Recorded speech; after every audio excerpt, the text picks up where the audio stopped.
Bismillahirrahmanirrahim. Assalamualaikum warahmatullahi wabarakatuh.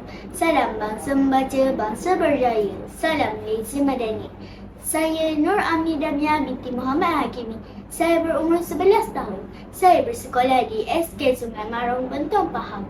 Kod sekolah saya ialah CBB 0054. Tajuk buku saya akan ceritakan ialah Misteri Sebuah Peti. Pengarang buku ini ialah Alia Muhammad Afiq, manakala penerbit buku ini pula ialah A2Z Edulin. Buku ini mempunyai 135 muka surat. Buku ini mengisahkan misteri. Saya amat menyukai buku cerita yang bertemakan misteri dan berbentuk penyiasatan. Watak utama dalam buku ini ialah Roslan, Rajan, Saiful dan Alia. Buku ini menceritakan 4 sahabat hendak berkemah dan bercuti di air terjun Batu Tersusun. Mereka merancang untuk pergi bersama-sama. Tiba pada tarikh yang dijanjikan, Rajan, Saiful dan Alia telah tiba di situ, manakala Roslan pula masih tidak kelihatan. Sambil menunggu Roslan, mereka pergi ke gerai yang berdekatan untuk mengalas perut. Tiba-tiba, mata mereka tertumpu kepada satu tempat yang orang ramai berkumpul. Perasaan ingin tahu membuat-buat di dada mereka. Dalam pada itu, mereka cuba menyelinap masuk di celah-celah orang ramai. Mereka ternampak 3 orang lelaki yang berlumuran darah. Mereka dikatakan samseng kerana kerap muncul di kawasan ini. Kemudian, mereka juga ternampak seorang wanita tua yang disamun oleh seorang lelaki yang kurus dan berambut panjang. Wanita tua yang disamun itu bernama Kak Mona. Kak Mona mempunyai cucu yang bernama Razi. Kak Mona terhutang budi dengan 4 sahabat ini kerana menolongnya. Sebagai tanda membalas jasa, Kak Mona membawa mereka ke rumahnya. Kata Kak Mona, dia tahu di mana tempat air terjun Batu Tersusun. Namun Alia pelik, mengapa rumahnya terlalu bersih? Katanya ada cucu. Kain pun macam tidak pernah disidai. Kemudian, mereka meminta izin dengan Kak Mona untuk berehat. Kak Mona sudah menyediakan bilik. Sesudah memasuki bilik itu, mereka berasa pelik kerana bilik itu mempunyai jeriji. Rajan berasa tidak senang hati. Melalui jendela itu, dia ternampak sebatang pokok besar yang berdekatan dengan sebuah pondok kecil. Di situ juga ada sebuah lubang yang gelap. Dan betul sangkaan Rajan, akhirnya mereka dikurung dalam bilik itu. Alia juga sama dikurung, tetapi dalam bilik yang lain. Mereka tahu Kak Mona mempunyai niat yang jahat. Mereka cuba berikhtiar untuk melepaskan diri. Akhirnya mereka dapat melepaskan diri.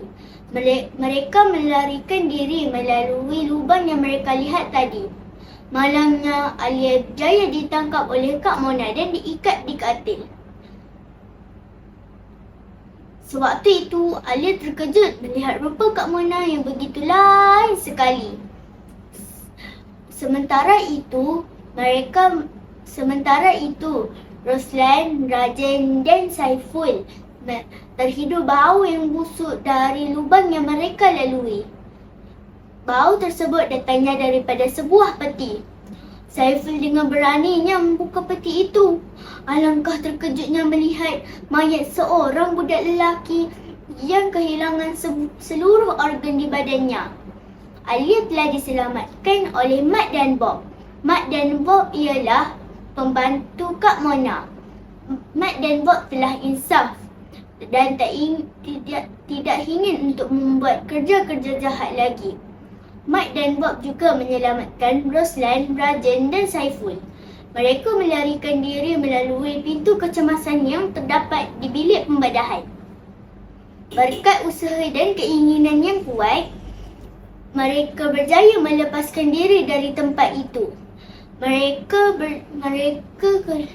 sampai ke dalam hutan dan perasaan mereka bertambah lega apabila terdengar hilai tawa pengunjung di air terjun Batu Tersusun tersebut. Mereka melaporkan kegiatan mencuri organ ini kepada pihak polis. Sindiket yang bergerak secara haram ini telah ditangkap dan akan dibawa ke muka pengadilan. Terpancar rasa kepuasan di wajah empat sekawan itu apabila mereka berjaya menyelesaikan satu kes yang amat kejam.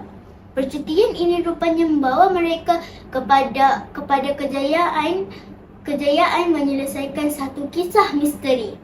Mereka berasa bangga kerana dapat membantu pihak polis. Kawan-kawan, apakah iktibar yang boleh kita ambil dalam cerita ini? Iktibar yang boleh kita ambil dalam cerita ini ialah jika sesuatu pekerjaan atau perkara yang dilakukan bersama-sama dan saling bantu-membantu akan membawa kejayaan. Bab kata pepatah, muafakat bawa berkat. Jadikan nadi ilmu amalan membaca. Sekian, terima kasih. Wabillahi taufiq wal hidayah. Assalamualaikum warahmatullahi wabarakatuh.